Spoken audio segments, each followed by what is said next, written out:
అన్నదాత అన్నదాత మీ అన్నదాత చెమటోడ్చి ఆహారాన్నందించే రైతన్న అనునిత్యం నీ కండదండగా నిలిచే నేస్తం ఎవరన్నా అన్నదాత అన్నదాత మీ అన్నదాత.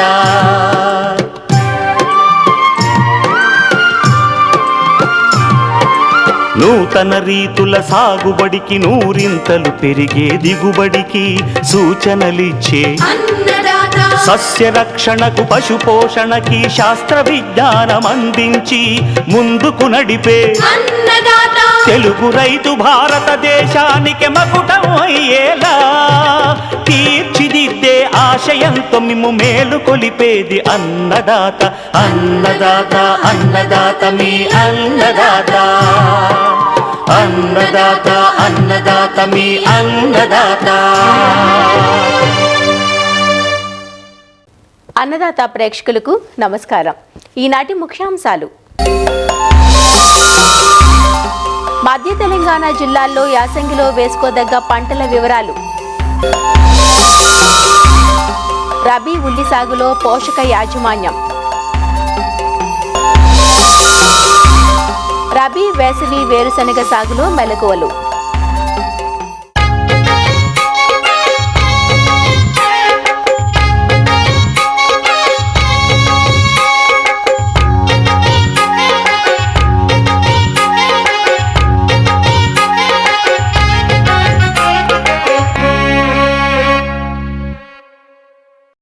తెలంగాణ రాష్ట్రంలో వివిధ పంటలు పండించే మండలాల్లో మధ్య తెలంగాణ మండలం ఒకటి. ఉమ్మడి ఖమ్మం, వరంగల్, మెదక్ జిల్లాలు కలిపి దాదాపు 10 జిల్లాలు ఉన్న ఈ మండలంలో ప్రధాన పంటలు వరి, ప్రత్తి కాగా ప్రాంతాన్ని బట్టి అన్ని రకాల పంటలను సాగు చేస్తున్నారు. ప్రస్తుతం యాసంగిలో నీటి వసతి పుష్కలంగా ఉన్న ప్రాంతాలలో వరి సాగుకు వెళ్లినా అరకూర నీటి వసతి ఉన్న ప్రాంతాల్లో ఆరుతడి పంటలకు వెళ్లడం మంచిదని శాస్త్రవేత్తలు సూచిస్తున్నారు. అంతేకాదు ప్రత్తికి నీరిచ్చి పంటకాలం పొడిగించకుండా తీతలు తీసుకున్న తర్వాత పంట తీసివేసి ఆరుతడి పంటలు సాగు చేయడం మేలంటూ మధ్య తెలంగాణ మండలంలో యాసంగికి వేసుకోదగ్గ పంటల వివరాలను రైతాంగానికి వివరిస్తున్నారు ప్రొఫెసర్ జయశంకర్, తెలంగాణ రాష్ట్ర వ్యవసాయ విశ్వవిద్యాలయం వరంగల్ ప్రాంతీయ వ్యవసాయ పరిశోధనా స్థానం ఏడీఆర్ డాక్టర్ ఉమారెడ్డి. తెలంగాణ రాష్ట్రంలో అంటే ముఖ్యంగా మధ్య తెలంగాణ మండలం లోపల ఈ 11 జిల్లాలు అంటే పాత వరంగల్, ఖమ్మం, మెదక్, కొత్తగా ఏర్పడినటువంటి 11 జిల్లాల్లో కూడా వరి అంతా కూడా చాలా వరకు కోత దశలో ఉండింది. ఈ మధ్య కాలంలో కురిసినటువంటి వర్షాల వల్ల కొంత కోతలకు ఆటంకం కలిగినప్పటికీ రైతు సోదరులు వరి కోత లోపల నిమగ్నం ఉన్నారు. సో వరి కోసిన తర్వాత వరి పొలాల లోపల, మాగాన్ల లోపల ఎక్కడైతే వరి మాత్రమే సాగు చేయగలమో అక్కడ మాత్రమే వరి సాగు చేయాలి. వరికి ప్రత్యామ్నాయంగా ఆరుతడి పంటలు వేసుకునేటువంటి పరిస్థితులు ఉంటే అక్కడ వరికి బదులు వేరే పంటలు వేసుకోవడం మంచిది. వరి తర్వాత వరినే సాగు చేయాలనుకునే రైతు సోదరులు ఇప్పుడు నవంబర్ 15 నుంచి డిసెంబర్ 15 మధ్యన వాళ్ళకి నచ్చినటువంటి రకాలను, సో 125 రోజుల పంటకాలం కలిగినటువంటి దొడ్డు రకాలు కానీ సన్నయ్య కానీ నారు పోసుకున్నట్లయితే మళ్ళీ మనకు మార్చి 31 లోపల వరి కోతలై ఈ వడగండ్ల వాన నుంచి ఇబ్బంది పడకుండా మనం హార్వెస్ట్ చేసుకునేందుకు అవకాశం ఉంటుంది. కాబట్టి నారులను తప్పనిసరిగా వీళ్ళని తొందరగా నవంబర్ 15 నుంచి డిసెంబర్ 15 లోపల పోసుకునేటట్టుగా ప్లాన్ చేసుకోవాలి. అయితే చలి ఉంటుంది కాబట్టి నారుమడులు పెరగవు. కాబట్టి ఈ నారుమడిని ఒక ప్రత్యేకమైన శ్రద్ధతోటి అంటే మిరప నారుమల్లు ఎట్లయితే పెంచుకున్నారో అట్లా ఎత్తైనటువంటి నారుమల్లను చేసుకొని అంటే మొలిసినటువంటి నారు పైన చలి పెట్టకుండా ఉండడం కొరకు ఈ ఇనుప కుంచెలు కానీ లేకపోతే ఇనుప సువ్వలు కానీ లేకపోతే ఈ వాయిల్ కట్స్ అంటే బరిగల్ లాంటివి చేసి ఒకటి డోమ్ అంటే మనం మోటార్ల మీద ఎట్లయితే ఒక డోమ్ లాంటిది పెడతాం అట్లాంటి డోమ్ పెట్టి దాని మీద ఒక పాలిథిన్ షీట్ పెట్టి సాయంత్రం వేళ లోపల కప్పి ఉంచి నారుమడిని ఉదయం పూట తీసేయాలి మనం. అట్లయితే ఏమవుతుందంటే చలి ప్రభావం నారు మీద ఉండదు. సో కాబట్టి ఒక 25 రోజుల్లోనే ఒక 4 నుంచి 6 ఆకుల వరకు ఉంటాయి. నారుకు నాటేసుకోవడానికి అనుకూలంగా పెరుగుతుంది అది. లేకపోతే మనం నారుమడి మీద శ్రద్ధ చూపెట్టకపోతే అంటే చలి ప్రభావం నుంచి నారుమడిని కాపాడకపోతే అది పెరగదు. అది పెరగకపోయేసరికి మనం నారుమడి 35 రోజులైనా కూడా నాటుక అనుకూలంగా ఉండదు. అప్పుడు పంటకాలం పెరుగుతుంది. మళ్ళీ మనం ఏప్రిల్ లోపల హార్వెస్టింగ్ చేయాల్సి వస్తుంది, కష్టమవుతుంది. సో కాబట్టి నారుమలను ప్రత్యేకంగా పెంచాలి, చలి ప్రభావం లేకుండా చూసుకోవాలి. అదేవిధంగా కొంచెం పశువుల ఎరువు కానీ గొర్రెల ఎరువు లాంటివి ఉంటే పోస్తే మంచిది నార్మల్లో.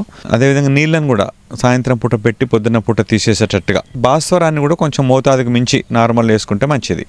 చలి ఉంటుంది కాబట్టి జింకు ధాతు లోపం ఉంటుంది. జింకును కార్బనిజం ప్లస్ M45 కానీ ఇలాంటి వాటి ఉండేటి కల్పించి చేసుకుంటే ఈ తెగుళ్ళ ప్రభావం కూడా ఉండదు నారుపేడ పైన. ఇవన్నీ చేసినట్లయితే మనం సకాలం లోపల నాట్లు పెట్టుకోవచ్చు. తద్వారా మార్చి 31 లోపల వరి కోతలు చేసుకోవచ్చు. ఇది వరి సాగు చేసే రైతులు.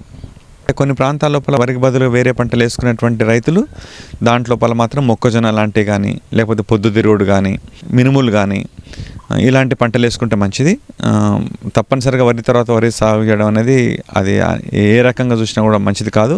కాకపోతే పొలం లోపల బాగా తడి ఉంటుంది, ఆరదు పొలం, నీళ్ళు ఎప్పుడు వస్తూ ఉంటాయి అనుకునే సందర్భాల్లో మాత్రమే వరి సాగు చేయాలి.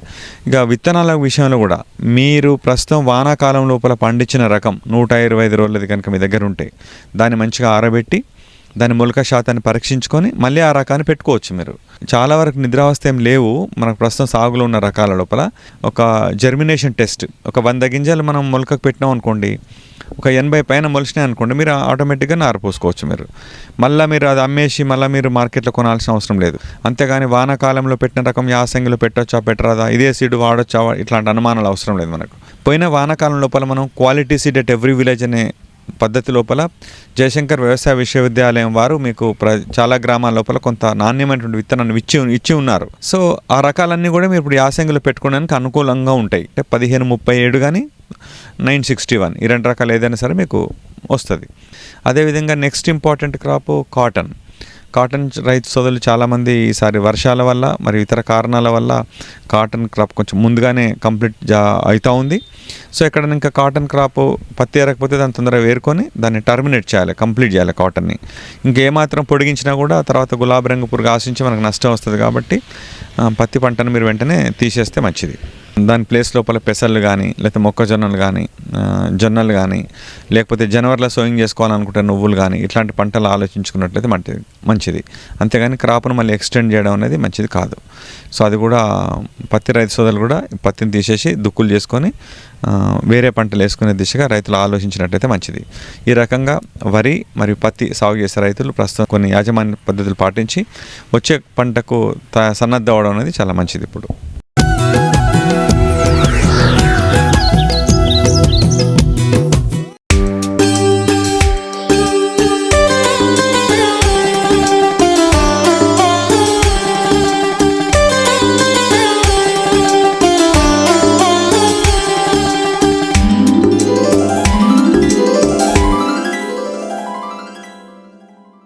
ఉల్లి లేనిదే రోజు గడవదు. అంతటి నిత్యావసరమైన కూరగాయ పంట ఉల్లి.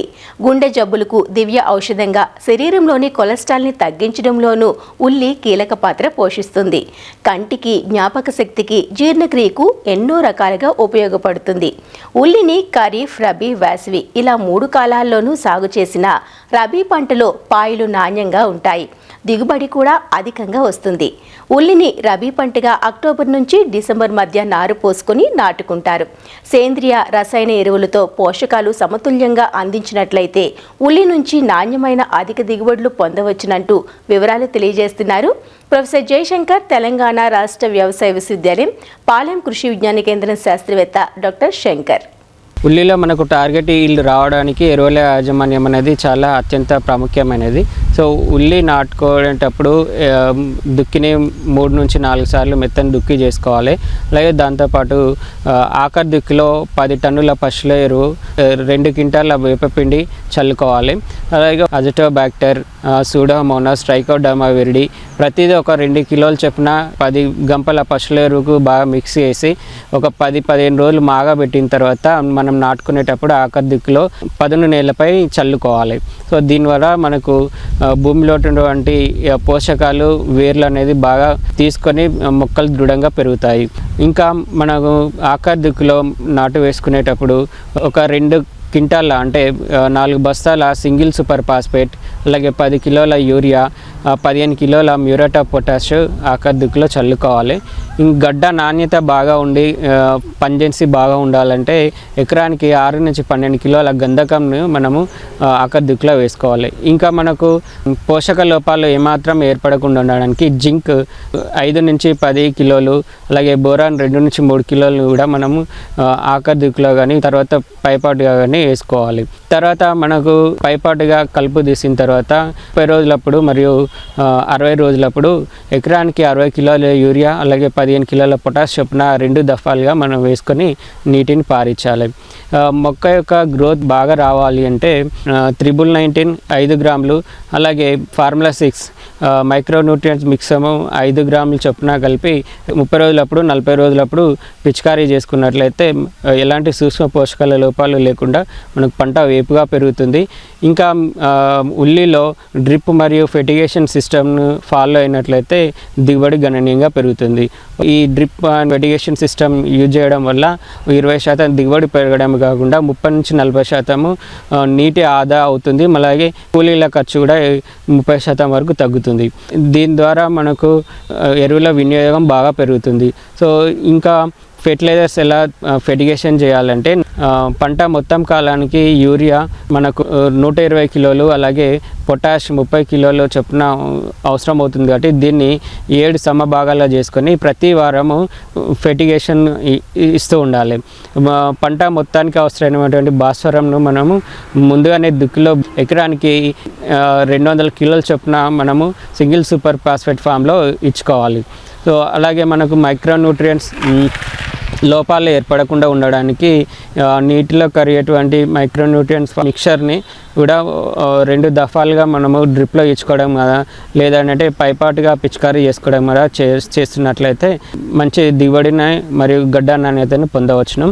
ఇంకా మనం మైక్రోజెట్ స్ప్రింక్లర్స్ యూజ్ చేసినట్లయితే ప్రతి 6 మీటర్లకు ఒకటి దూరంలో 20 mm సైజు ఉంది, గంటకి 135 లీటర్ల డిశ్చార్జ్ కెపాసిటీ ఉన్నటువంటి మైక్రోజెట్ స్ప్రింక్లర్స్ని యూజ్ చేసుకొని కూడా మనం నీటిని పారించవచ్చును. ఈ విధంగా మేలైన ఎరువులు మరియు నీటి యాజమాన్యం చేపట్టినట్లయితే మంచి దిగుబడులు పొంద.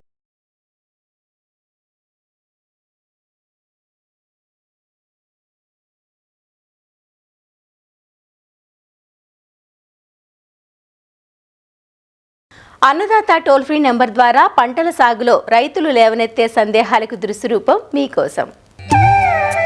కుసుమ సాగు చేయాలనుకుంటున్నాం, సాగు వివరాలు తెలియచేయండి అంటూ అడుగుతున్నారు సంగారెడ్డి జిల్లా మునుపల్లి నుంచి రాజు.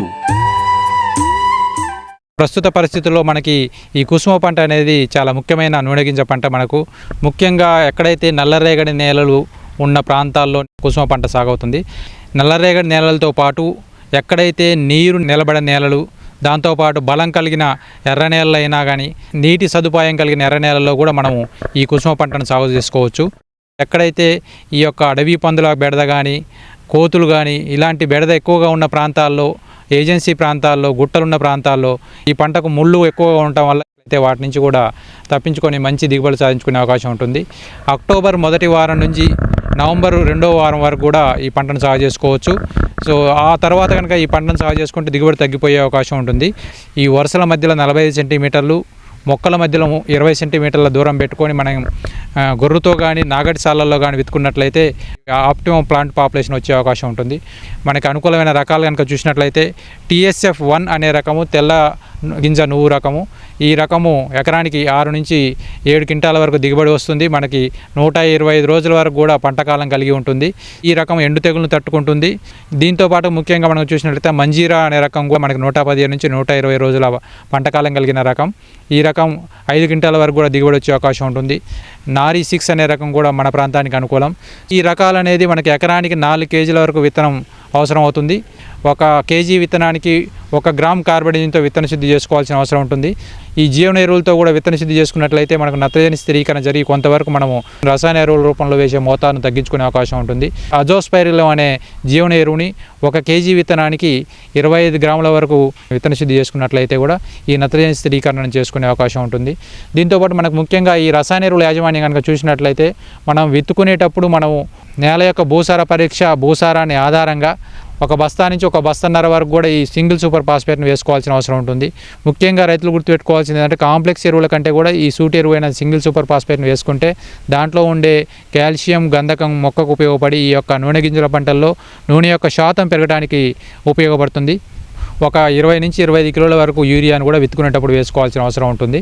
తర్వాత మనం విత్తనం 30 నుంచి 35 రోజుల సమయంలో ఆ తడి ఇచ్చిన సమయంలో మనం మరొక 20 కేజీల యూరియాను పైపాటుగా వేసుకుంటే సరిపోతుంది.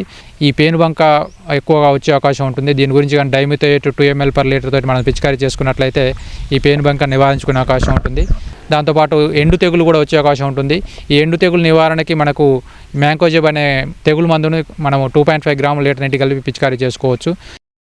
నీటి తడులు ముఖ్యంగా 30 రోజుల దశలో, పెరుగుదల దశలో, దాంతోపాటు 65 రోజుల దశలో, పూత దశలో ఈ రెండు చాలా సున్నిత దశలు. ఈ దశలో తప్పనిసరిగా మనం నీటి సదుపాయాన్ని అందించవలసిన అవసరం ఉంటుంది. ఈ కోత కనుక చూసినట్లయితే ముళ్ళు ఎక్కువగా ఉంటాయి కాబట్టి ఇది మనం వరి కోత యంత్రాలతో మనం కోసుకునే అవకాశం ఉంది. కాబట్టి రైతులు నిరభ్యంతరంగా ఈ కోతకు సంబంధించిన లేబర్ని కూడా మనం తగ్గించుకొని ఈ వరి కోత యంత్రం ద్వారా మనం కోసుకునే అవకాశం ఉంటుంది. 1 ఎకరా వరి పండించడానికి పట్టే నీటితోటి ఒక 4 ఎకరాల వరకు కూడా కుసుమ పంటను పండించుకోవచ్చు. కాబట్టి ఎక్కడైతే నీటి సదుపాయం తక్కువగా ఉండి బోరు కింద వరి వేసే రైతులు వరి వేయకుండా ఈ కుసుమ పంటను వేసుకున్నట్లయితే మనకు తక్కువ పంట కాలంలో మన అధిక దిగుబడులు సాధించుకునే అవకాశం ఉంటుంది.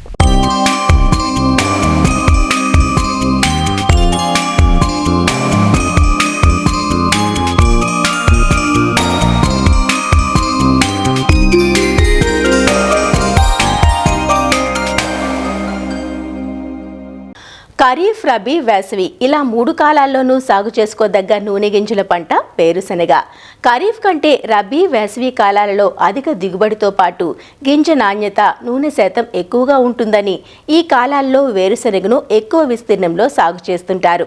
కోస్తాంధ్రలో రబీ, వేసవి పంటను రైతులు నవంబర్ 15, డిసెంబర్ నెలాఖరు వరకు విత్తుకుంటారు.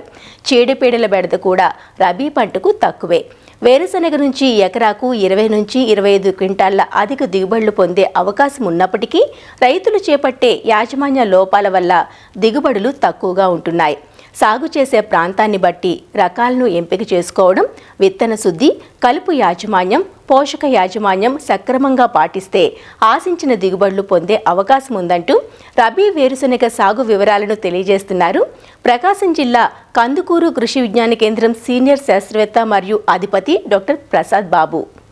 ఈ వేరుశనగ వేసుకునేటువంటి రైతులు కొన్ని ముఖ్యమైనటువంటి యాజమాన్య పద్ధతులు కానీ పాటించినట్లయితే మంచి దిగుబడులు తీసుకునేదానికి అవకాశం ఉంటుంది. ముందుగా వేరుశనగ విత్తుకునే రైతులు నూతనంగా విడుదలైనటువంటి మంచి దిగుబడినిచ్చేటువంటి రకాలను ఎంపిక చేసుకోవాలి. మనకి రబీకి బాగా సూటబుల్ అయినటువంటి రకాలు చూసినట్లయితే ఈ కదిరి లేపాక్షి, అలాగే TCGS 1694, కదిరి 6, ధీరజ్జు, కదిరి హరితాంధ్ర అనేటువంటి రకాలు మనకి వేసుకునేదానికి అనుకూలంగా ఉంటుంది. ఎకరాకి ఈ వేరుశనగ విత్తనాలు 60 నుంచి 75 కిలోలు మనకు అవసరం ఉంటుంది. ఈ విత్తే ముందు తప్పకుండా రైతులు విత్తన శుద్ధి అనేది చేసుకోవాలి. ఈ వేరుశనగలో తొలి దశలో వచ్చేటువంటి రసం పీల్చే పురుగుల నివారణకు, నేల ద్వారా సంక్రమించేటువంటి తెగులు నివారణకు మనకి ఈ విత్తన శుద్ధి అనేది తప్పనిసరి. వేరుశనగలో విత్తన శుద్ధి కొరకు మనకి ఇమిడాక్లోప్రిడ్ 600 FS అనేటువంటి మందును 2 మిల్లీలీటర్లు 4 మిల్లీలీటర్ నీటిలో కలుపుకొని 1 కిలో విత్తనానికి పట్టించుకోవాలి. 10 నిమిషాలు ఆరిన తర్వాత దీనికి టెబుకొనజోల్ 2DS అనేటువంటి మందును 1 గ్రాము 1 కిలో విత్తనానికి, లేదా ఈ మ్యాంకోజెబ్ అనేటువంటి మందును 3 గ్రాముల కిలో విత్తనానికి మనం పట్టించి విత్తన శుద్ధి చేయాలి. తర్వాత ట్రైకోడర్మా అనేటువంటి జీవశిలీంద్రనాశిని 10 గ్రాముల కిలో చొప్పున విత్తనానికి పట్టించుకొని వరుసల మధ్యలో 30 సెంటీమీటర్లు, మొక్కల మధ్యలో 10 సెంటీమీటర్ల వ్యాసార్థంతో మనం విత్తుకున్నట్లయితే సరిపోతుంది. విత్తుకునే ముందు మనకి ఈ ఎరువుల యాజమాన్యం చూసినట్లయితే ఆఖరి దుక్కులో మనకి 18 కిలోల యూరియా, 125 కిలోల సింగిల్ సూపర్ ఫాస్ఫేట్ వేసుకొని విత్తుకుంటే సరిపోతుంది. అలాగే జింక్ సల్ఫేట్ అనేటువంటిది కూడా 3 సంవత్సరాలకు ఒకసారి లేదా 3 పంటలకు ఒకసారి 20 కిలోలు 1 ఎకరా చొప్పున మనం వేసుకోవాలి. ఈ విధంగా వేసుకొని మనము విత్తనం వేసుకున్నట్లయితే సరిపోతుంది. ఇక విత్తిన తర్వాత కలుపు నివారణ చూసినట్లయితే విత్తిన 48 గంటల లోపల పెండిమిథాల్ అనేటువంటి మందును ఎకరాకి 1 లీటర్ చొప్పున 200 లీటర్ నీటిలో కలుపుకొని మనం పిచికారీ చేసుకున్నట్లయితే తొలి దశలో వచ్చేటువంటి కలుపును నివారించుకోవచ్చు. అలాగే పంట వేసిన 20-25 రోజులప్పుడు కలుపు తీయడానికి వీలు లేనప్పుడు అప్పుడు మనకి ఒక కలుపు మందు అందుబాటులో ఉంది. ఎమాజితాపిర్ అనేటువంటి మందును 250 మిల్లీలీటర్లు 1 ఎకరాకి 200 లీటర్ నీటిలో కలుపుకొని కలుపు 2 నుంచి 3 ఆకుల దశలో ఉన్నప్పుడు మనం పిచికారీ చేసుకుంటే మలి దశలో కూడా వచ్చేటువంటి కలుపును మనం సమర్థవంతంగా నివారించుకోవచ్చు. అదేవిధంగా మనకి పంట విత్తిన తర్వాత పోషకాల యాజమాన్యం చూసినట్లయితే 30 రోజులప్పుడు 60 రోజులప్పుడు మనకి పూత కాయ బాగా రావడానికి 3.19 కానీ లేదా 13.045 అనేటువంటి నీటిలో కరిగే ఎరువును ఎకరాకి 2 కిలోల చొప్పున పిచికారీ చేసుకోవాలి. అదేవిధంగా ఈ సూక్ష్మ పోషకాల మిశ్రమాన్ని కూడా మనకి రబీలో పిచికారీ చేసుకున్నట్లయితే ఎకరాకి 500 గ్రాములు 30 రోజులప్పుడు 60 రోజులప్పుడు ఈ మ్యాక్స్ కానీ లేదా ఫార్ములా 4 కానీ పిచికారీ చేసుకుంటే పోషకాల యాజమాన్యం అనేది బాగా ఉండి కాయ అనేది అవుటన్ను దిగుబడి బాగా రావడం జరుగుతుంది. అదేవిధంగా ఈ వేరుశనగ పంటలో మరొక ముఖ్యమైన అంశం ఏంటంటే పంట విత్తిన మొలకెత్తిన తర్వాత 20-25 రోజుల వరకు పంటని బెట్టకు గురి చేయాలి. ఆ మధ్యలో తడి అనేది ఇవ్వకూడదు. ఒకేసారి 25 రోజులప్పుడు కానీ 30 రోజులప్పుడు కానీ తడి ఇచ్చినట్లయితే ఈ బెట్టలో ఉన్నటువంటి పంట ఒకేసారి పూతకు రావడం జరుగుతుంది. తద్వారా కాయలు అనేది ఒకేసారి వృద్ధి చెంది కోతకు అనేది ఇబ్బంది లేకుండా ఉంటుంది. తర్వాత 35 రోజుల నుంచి 40 రోజులప్పుడు పూత నుంచి ఊడలు ఎప్పుడైతే దిగుతూ ఉంటాయో అప్పుడు ఎకరాకి 200 కిలోల జిప్సం అనేటువంటి ఎరువును చల్లుకొని అంతర్సేద్యం చేసుకున్నట్లయితే దాని ద్వారా ఈ జిప్సమంలో ఉండేటువంటి కాల్షియము సల్ఫరు మొక్కకి బాగా అంది కాయల యొక్క నూనె శాతం కానీ కాయల యొక్క ఐటన్ కానీ బాగా పెరిగి దిగుబడి అనేది పెరగడం జరుగుతుంది. ఈ విధంగా మనకి పోషకాల యాజమాన్యం అనేది చేపట్టుకోవాలి. ఇంకా తర్వాత మనకి ఈ సమగ్ర సస్యరక్షణలో పురుగు తెగులు యాజమాన్యం చూసినట్లయితే దీంట్లో ఆశించేటువంటి ముఖ్యమైనటువంటి పురుగులు పచ్చ పురుగు, లద్దె పురుగు, ఆకుముడత ఈ సమస్యలు ఎక్కువగా ఉంటాయి.